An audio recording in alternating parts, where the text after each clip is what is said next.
Welcome back to some more battles. We are in the Scroll Cup again and featuring a team centered around the Malamar paired with the Toxapex and the Dewgong in the back. So double waters in the back.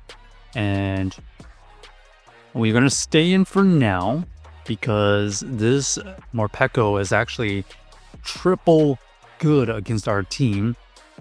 You can see right here, we do go for the bait and they do end up shielding. So our idea here is to double shield and play this game with the no shields at the end, because after this Morpeko goes down, expecting some tanky stuff in the back, we try to catch a move. Let's see what we catch. Aura Wheel, and that goes through and takes out our Toxapex. But we needed to sacrifice something because that Morpeko was already ramping up, and they were able to pretty much deal super effective or huge damage towards everything we have.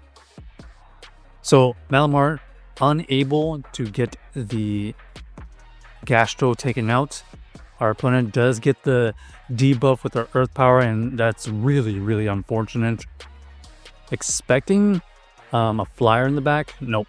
Unfortunately, just unable to line up the right stuff onto their Annihilate.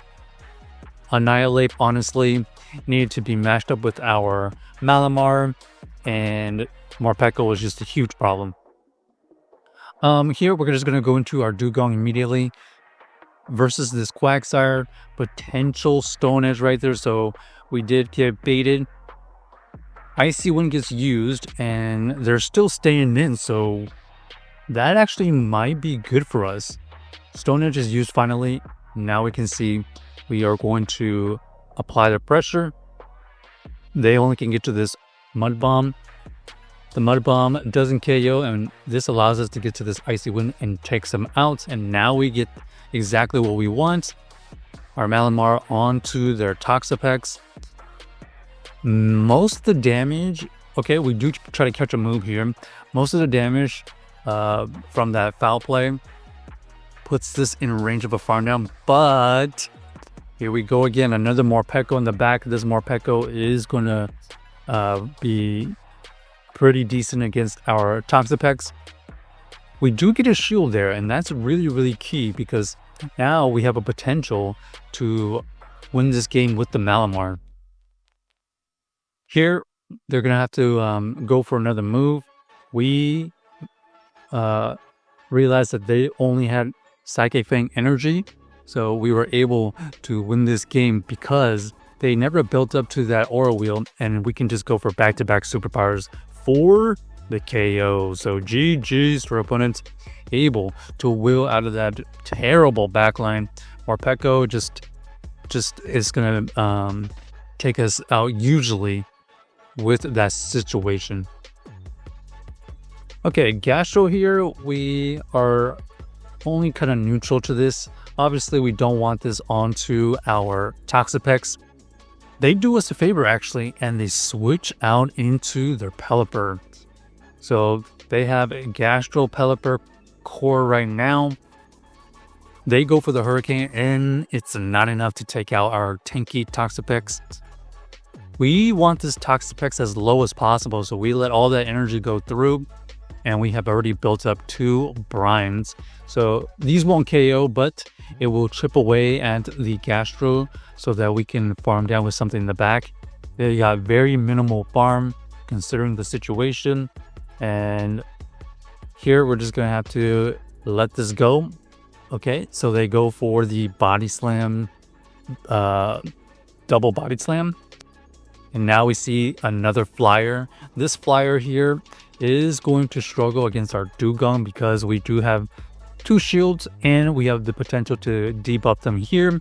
They have to use the shield on a debuffing move, which never feels great. Because we debuff them, we can let this one go. We're going to go for another Icy Wind. This won't KO, but it does get them into the low yellow. And now we force out the switch to reset their debuff. We're going to fire off this Icy Wind. They have to let it go. And now we have this Mantine so low that we can potentially just shield and farm down. Nope, we decided to go for the Icy Wind so that we can get this last shield and immediately get these Aerial Aces to do the less. So GG's to our opponent, able to win that game with the Dewgong in the back, beating the double flyer backline. Dewgong was at a disadvantage on energy and still able to overcome that situation. Okay, Golisopod here is kind of interesting. They have a really good charge move, but their fast move is dealing minimal. We have better fast move pressure, but we get outpaced. So we have to play the one shot and then we catch a move. That's nice. We catch it onto the Toxapex. We draw out the Sableye. Sableye is going to be able to win this matchup because our fast move pressure is just little to none. Brine is a terrible move, so we need at least 3 brines, it looks like. But before we get to the third one, we're going to get taken out.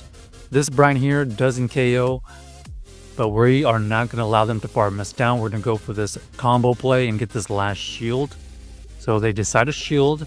We're going to let this go, and we see the Golisopod come in again. And like I said, their fast move pressure just doesn't exist, and we are able to reach that.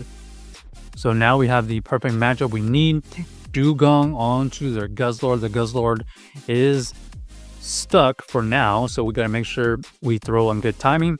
Icy Wind is going to get used, super effective, debuffs them, and we are safely in range of a farm down. If not, they're going to switch out and we have them farm down opportunity, and now we win the game. So GG's to our opponent, able to win that game mainly because of the combo play. After our Toxapex got taken out, we didn't allow that farm down with the Sableye, and we had to force the issue with our Malamar. Alright, next we have the Malamar versus the Jellicent. Honestly, this is as good as it's going to get because Toxapex is not going to do well against the Jellicent, and our side waves are actually doing more damage than their fast moves, so we are going to be able to apply some pressure. We decided to let the second surf go through, and now we have our own foul play ready to go. We grabbed 2 shields already, so that is the beauty of the side wave Malamar. We are able to win the lead, and now we see the swap out, so they're late on energy, and we already at the drill run. This drill run doesn't KO, but it does a huge amount of damage. We shield here because we're gonna get the farm down, and now we force this Guzzlord to use energy. Unfortunately, we couldn't get the Icy Wind off.